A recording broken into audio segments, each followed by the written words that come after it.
Okay, next is The Crucible. That movie, oh my god.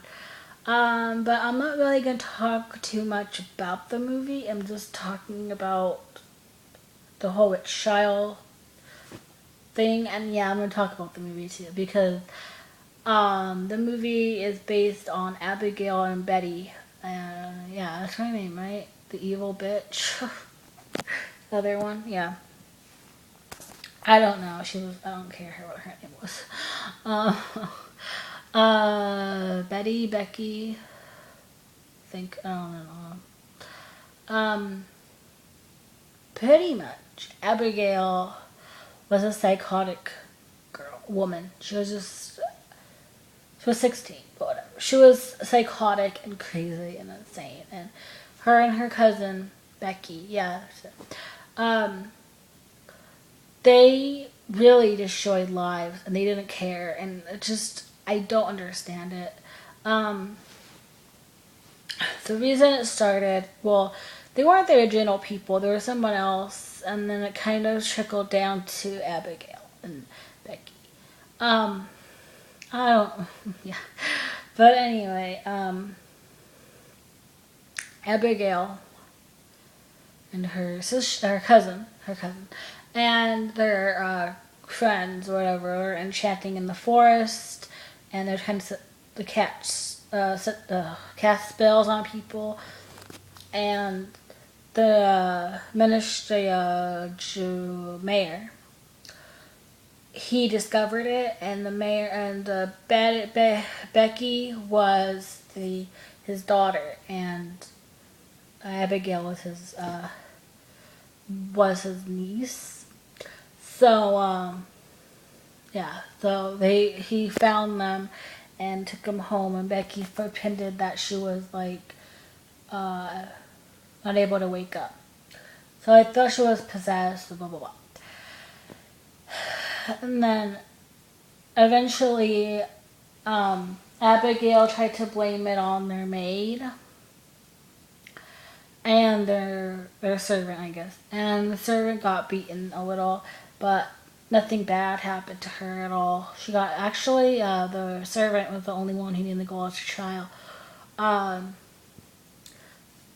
and she got out. She was fine, but she said that she was possessed. What's weird is if you confess to being a witch, you got put in jail.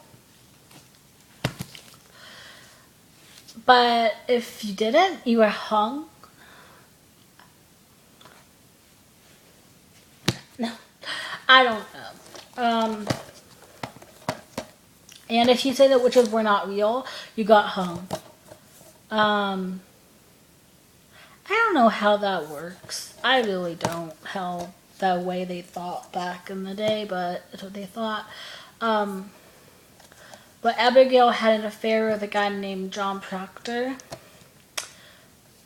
and she was the servant at their house, and John's wife kicked her out the house, and eventually John told Abigail that he couldn't continue the affair because he was going to be loyal to his wife. A little late, but whatever. And so Abigail got upset, and that's pretty much why it happened, because she was taking revenge out on him through those people. She said she wanted to get John alone. So she had an idea to wipe out people, and then she would take her uncle's money, take John, and go to Barbados, because her family lived in Barbados for a little while, so they had a home there. And so she was going to take John and leave, and they were going to live there together. It was her plan. She was a psycho. But it was just so sad, like, what they could do. These teenagers, what they could do. 9-year-old girl Becky was 9.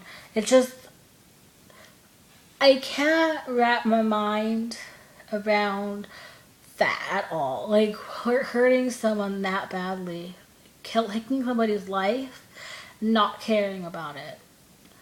Like, Abigail was and her friends, they'd be front row watching these people who hadn't done anything be hung, and they'd be laughing at them. And it was just so crazy how they could just not care. It was like no emotion. And the last part completely broke my heart. It made me break down a little because there was an older woman. She was 80 years old, and they hung her. They hung other elderly people, but this one just really, really got to me the most. Just her face. All of them got to me because I don't know, but she just really got to me. Her face was just so broken, and she was 80 years old. She was loved. Her kids were in the front and they were crying, and her grandkids and great grandkids, and she was like near her grandmother. She was take care of everybody, and just to see that, and it was so heartbreaking. This woman lived 80 years old. She deserved to be, and she was sick as well. She deserved to be in her bed. She deserved to have her family around her bed and saying goodbye to her. And it was just not the way someone of her age and her importance in the world deserved to go. It's just so heartbreaking. And then there was other older people that I was just like, they lived this long and they don't get the respect that they deserve. They get to leave the world the way they should be, like with their family and with respect. And it's just so heartbreaking. And Abigail became a prostitute, and Becky, she became a mom of 2 kids.